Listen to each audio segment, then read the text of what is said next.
Hi friends, எல்லாருக்கும் வணக்கம். இன்றைக்கி நம்ம சேனலில் என்ன ரெசிபி பார்க்க போகிறோன்னா, சிம்பிளாக ஒரு கருவாடு தொக்கு தான் ஃப்ரெண்ட்ஸ். இதுக்கு முதல்ல ஒரு பேன் வச்சுட்டு பேனில் ஒரு 2 டேபிள் ஸ்பூன் அளவுக்கு எண்ணெய் ஊற்றிக்கோங்க.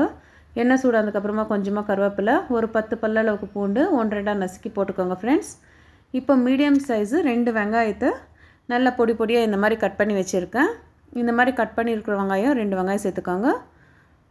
வெங்காயம் சேர்த்துட்டு நல்லா வதக்கணும் ஃப்ரெண்ட்ஸ். வெங்காயம் எவ்வளோ வதங்கி வந்தால் அவ்வளோ நல்லாயிருக்கும். இப்போது வெங்காயத்தை ஒரு வதக்கி விடுங்க. வெங்காயம் வதங்கினதுக்கப்புறமா ஒரு கொஞ்சமாக வெங்காயத்துக்கு தகுந்தவ்வளோ மட்டும் ரொம்ப கம்மியாக தூள் உப்பு சேர்த்துக்கோங்க ஃப்ரெண்ட்ஸ். ஏன்னா கருவாட்டிலேயே உப்பு இருக்குது, அதனால் ரொம்ப உப்பு அதிகமாகிடும். பார்த்து சேர்த்துக்கோங்க உப்பை. நான் வெங்காயத்துக்கு தகுந்தளவு மட்டும் போட்டிருக்கேன்.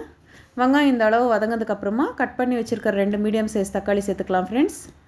தக்காளியை நல்லா வதக்கி விடுங்க ஃப்ரெண்ட்ஸ். நல்லா தக்காளி கொஞ்சம் வதங்கி வந்ததுக்கப்புறமா இப்போ 1/4 டீஸ்பூன் அளவுக்கு மஞ்சள் தூள் சேர்த்துக்கலாம் ஃப்ரெண்ட்ஸ். மஞ்சள் தூள் போட்டுட்டு நல்லா ஒரு வாட்டி வதக்கி விடுங்க ஃப்ரெண்ட்ஸ்.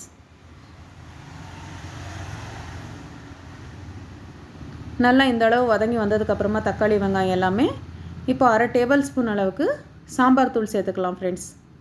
நான் இங்கே வேறு எதுவுமே சேர்த்துட்டு இல்லை, வெறும் சாம்பார் தூள் மட்டும்தான் 1/2 டேபிள் ஸ்பூன் சேர்த்துட்ருக்கேன். இப்போ நல்லா வதக்கி விடுங்க ஃப்ரெண்ட்ஸ். வெங்காயம் தக்காளி கூட நல்லா மிக்ஸ் ஆகிற மாதிரி. இப்போது இந்த மசாலா நல்லா கொஞ்சம் கிரேவி மாதிரி வர்றதுக்காக ரொம்ப கம்மியாக தண்ணி ஊற்றிக்கோங்க ஃப்ரெண்ட்ஸ். கொஞ்சமாக போதும், மசாலா வெந்து வர்ற வரைக்கும் மட்டும் ஆனால் போதும். பாருங்கள், நான் அவ்வளோதான் சேர்த்துருக்கேன் தண்ணி. இப்போ தண்ணி நல்லா இந்த மாதிரி கொதித்து வரும்போது நம்ம கழுவி க்ளீன் பண்ணி வச்சுருக்க கருவாடை சேர்த்துக்கலாம் ஃப்ரெண்ட்ஸ். நான் இன்றைக்கி வாழை கருவாடை தான் ஃப்ரெண்ட்ஸ் சேர்த்துட்ருக்கேன். இந்த கருவாடை எங்கள் சைடு வாழை கருவாடைன்னு தான் ஃப்ரெண்ட்ஸ் சொல்லுவாங்க.